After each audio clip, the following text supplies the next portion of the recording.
Good morning, শুভ সকাল, জয় Shrikrishna, Radhe Radhe. Laddu Gopal lifestyle চ্যানেলে আপনাদের সবাইকে স্বাগত জানাই। আশা করি আপনারা সবাই খুব ভালো আছেন, আমরাও খুব ভালো আছি।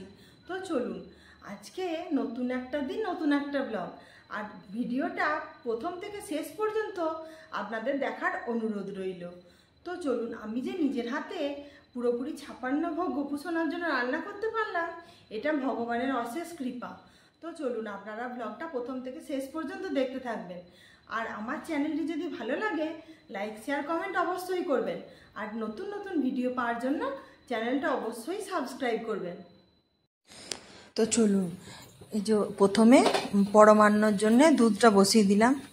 প্যাকেটটা কেটে একটা প্যাকেট ঢেলে দিয়েছি, আর একটা প্যাকেট দিয়ে পরমান্নটা প্রথমে দুধটা গরম করে নিতে হবে। খুব ঠান্ডা তো দুধটা, ওর জন্য একটু গ্যাসটা কমিয়ে দিতে হবে।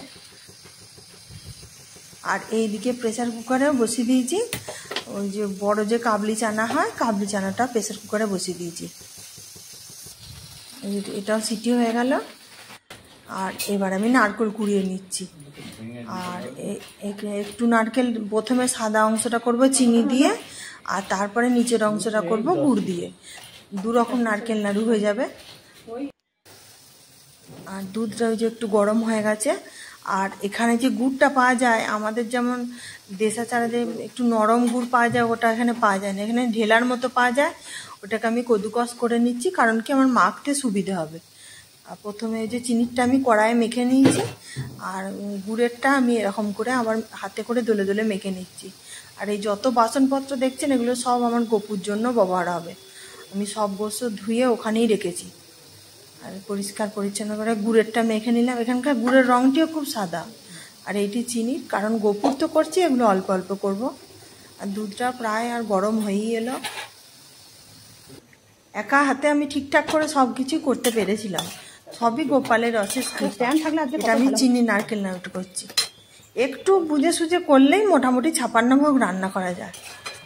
বঁটি, চাকি, বেলুনি সব কিছু আমি ঠাকুরঘর থেকে বের করেছি, কারণ কি ওগুলো আমার সব কিছু ঠাকুর ঘরেই বেশিরভাগ জিনিসটাই থাকে। আর আমি এখানে এই কড়াইটা ছোট, আর যেটা আমি সব সময় ছাকাছুকি করি, সেই সব কড়াইগুলো আমার ওই কড়াইটা নিয়ে আমি বেশি রান্নাটা করবো। একটু চালটা দিয়ে দিলাম, গোবিন্দভোগ চাল। আর পায়েসটা তাহলে একটু চালটা দিলে, আর অল্প একটু সিন্ধু নুন দিয়ে দিই, তাহলে কি হয়, তাড়াতাড়ি চালটা সিদ্ধ হয়ে যায়। আর এই একই সঙ্গে আমার হচ্ছে 2 বার্নারের ওভেন। এখন মনে হচ্ছে 4 বার্নার হলে বেশি ভালো হতো।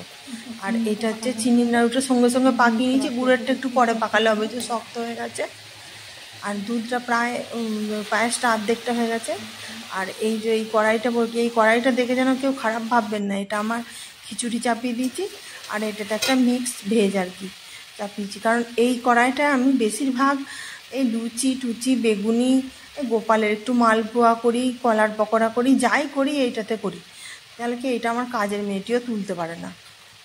যাই হোক, সে থাক, এই কড়াইটাতে বেশি আর এমনি আমিষ রান্না হয় না। আর এটা একটু মিক্স তরকারি বানিয়ে নিচ্ছি। আর ওই দিকেরটা চাপিয়ে দিয়েছি খিচুড়ি, কারণ কি আজকে অল্প স্বল্প রান্না করলেও হবে না। ওই বাচ্চাটি দেখছি অনেকগুলি বন্ধু বান্ধবকে নিমন্ত্রণ করেছে, বলছে মা আজকে জন্মাষ্টমীতে আমি গোপুর প্রসাদ খাওয়াবো।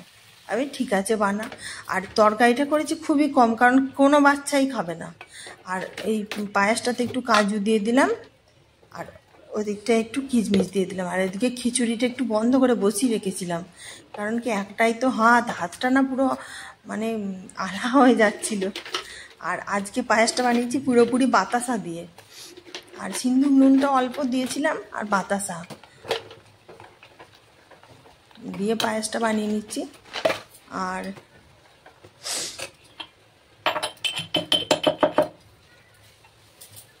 আর একটু এলাচও দিয়ে দিচ্ছি, সেন্ট হবে বেশি ভালো।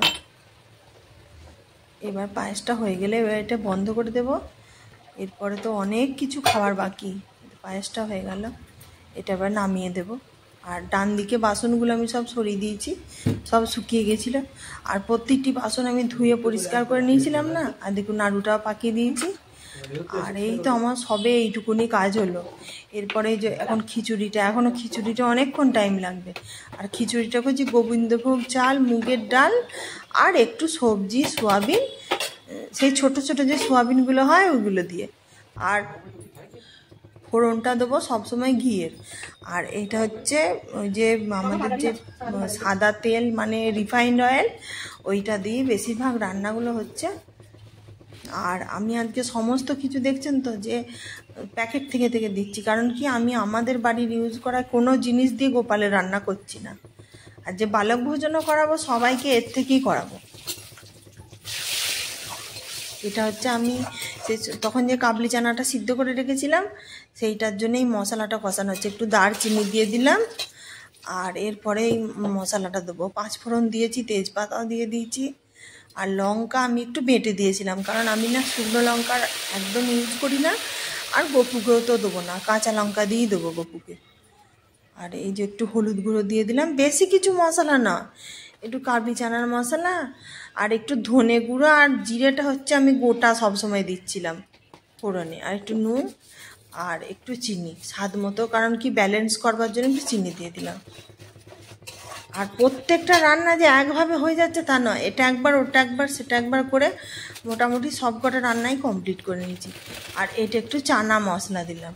এটা আমার সব কিছু একটা ডিব্বার মধ্যে গোপালের ঘরে ভরা থাকে, একটা বড় ডিব্বার মধ্যে, কারণ কি কোনটা কি কখন লাগবে। আর এই যে চানাটা দিয়ে দিলাম, কারণ আর দুরকম সবজিটা ছিল আর একরকম খিচুড়ি, আর এরপরে তো অনেক রকম লুচি পকোড়া করে অনেক কিছু ভাজবো। আর সবটা আমি ক্যামেরার বন্দি করতে পারিনি, মানে সকাল থেকে স্টার্ট করেছিলাম, সকাল 8টার থেকে প্রায় বালক ভোজন, গপু খাওয়ানো সব কিছু নিয়ে আমার বিকেল 4টে পর্যন্ত বেজে গেছিলো। আর এই যে দেখুন একটু আমি এটাতে ঘি দিয়ে দিলাম, লাস্টে ঘিটা দিয়ে একটু নাড়াচাড়া করে ঢেকে রেখে দেবো খিচুড়িটা। আর খিচুড়িটা যে আমি যখন রাত্রিবেলায় আমরা যখন দুপুরবেলা বাচ্চাদিকে খেতে দিলাম তখন তো ঠিক ছিল, আবার রাত্রিরে যখন গপুর প্রসাদটা একটু আমরা খেলাম একদম অমৃত লাগছিল।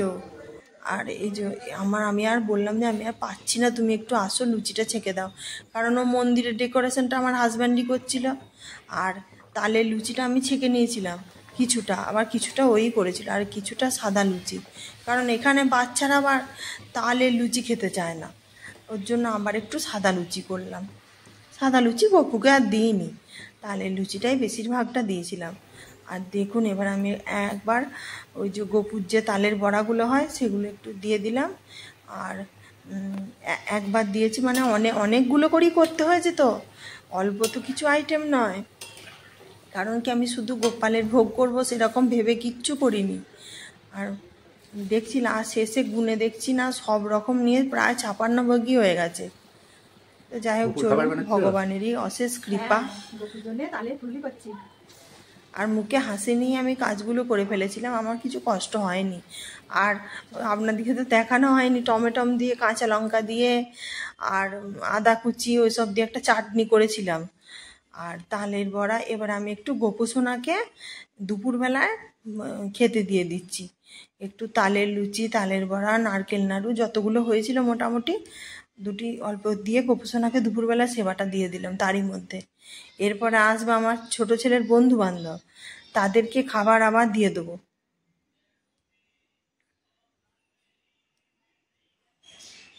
সব ফুল টুল এখানে পরিষ্কার করে দিয়েছিলাম সকালবেলা পুজোর পরে, যে এখন আর রাখবো না, আবার যা হবে সন্ধ্যাবেলায় সাজাবো।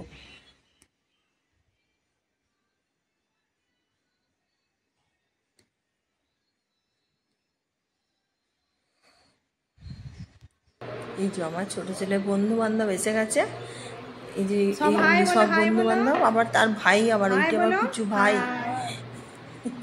আবার আয় করছে। এইটি আমার ছোট ছেলে বন্ধু, আর ওইটি আমার ছোট ছেলে বন্ধু মাঝে, আর এই দুটি আমার ছেলের বন্ধু, আর এই যে এইটি আমার ছোট পুত্র। হ্যাঁ, আর এই পুচি পুচিগুলো আবার বলে কিনা আমিও একটু দেখাই। বাস ওদের খাওয়া দাওয়ার পর্বর পরে আবার আমি লেগে পড়েছিলাম রান্নাঘরে, একটু গপুর জন্য ফ্রাইড রাইস করলাম।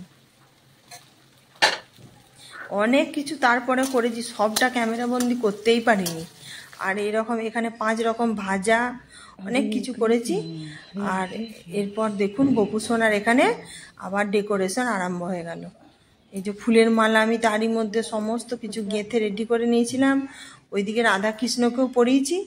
আর আগের আমার ব্লগটা দেখবেন, জন্মাষ্টমীতে যে আমি নতুন ব্লগটা দিয়েছিলাম, যারা দেখতে চান পুরোপুরি গোপু সোনার যে স্নানাভিষেক পূজা সব কিছু ওখানে করা আছে। আর এইটা হচ্ছে গোপু সোনার দোলনাটা এত সুন্দর করে সাজিয়ে, আবার যে দড়িটা যে টানবো সেটাও ফুলের করেছিলাম। এই ডেকোরেশনটা আমার হাজব্যান্ড করেছিল, ওর জন্যে ও আমাকে আর সময় দিতে পারেনি। আর কেমন লাগছে বন্ধুরা দেখবেন, আমার গোপু সোনাকেও দর্শন করে নিন। বিশালভাবে যে ক্যামেরা করতে পারবো সেটা আমিও ভাবিনি, কারণ কি যে একদম সেই A to Z করা সম্ভব নয়। তবে 56 ভোগ বানাতে পেরেছি। আর কিছুটা মিষ্টি, কিছুটা চকলেট, কিছুটা কোল্ড ড্রিঙ্কস, ওরকম করে করে আমি সবই আপনাদেরকে দেখিয়ে দেবো কি কি খায়। তারপর প্রত্যেক দিন যে নিত্য সেবায় গোপু সোনাকে দিই সেইগুলো দিতে হয়েছে। আর বাজারের কেনা ফুল বলতে পদ্ম ফুলটি আর একটি গোলাপ ফুল, বাকি সব আমার গাছের ফুল। এগুলি তুলসী পাতা, মনোরমা ফুল, টগর ফুল, গাঁদা ফুল সব গাছের। আর এটা হচ্ছে জল দক্ষিণাবর্তী শঙ্খে জলটি দিয়ে দিলাম।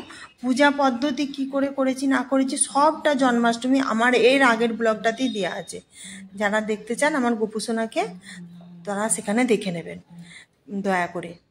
আর এই যে সব কিছু ফুল টুল দিয়ে আমি একটু সাজিয়ে অল্প অল্প করে দিচ্ছি। আর ডেকোরেশন আমার হাজব্যান্ডই করে দিয়েছিল সব। এটা একটা বড় জল চৌকি ছিল, বললো না কাঠের উপরে একটু সুন্দর করে তোয়ালে দিয়ে করি, সাদার উপরে করলে জিনিসটা খেলবে ভালো, ওর জন্য।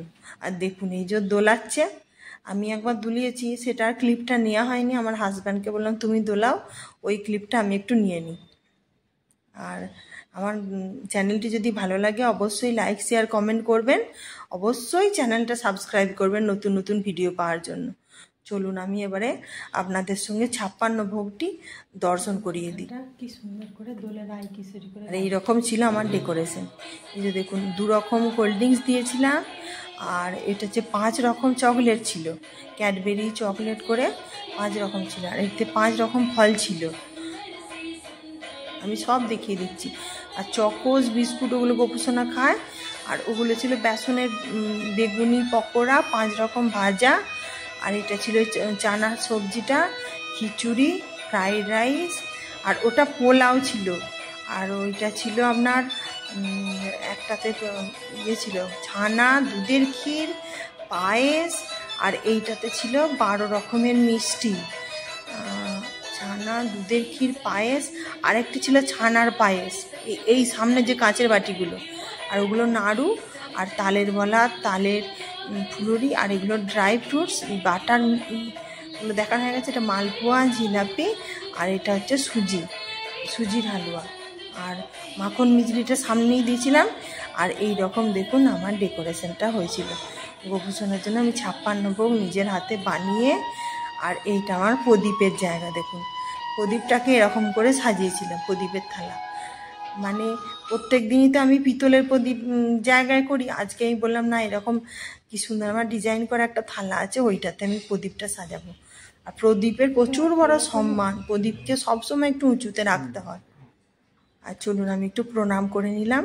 আর ওইদিকে বড় রাধা কৃষ্ণকে আমি মালা পরিয়ে দিয়েছিলাম, খাট সাজিয়ে নিয়েছি, প্রচুর পূজার সামগ্রী সব কিছু। তো চলুন দেখা হবে নেক্সট ব্লগে, ততক্ষণ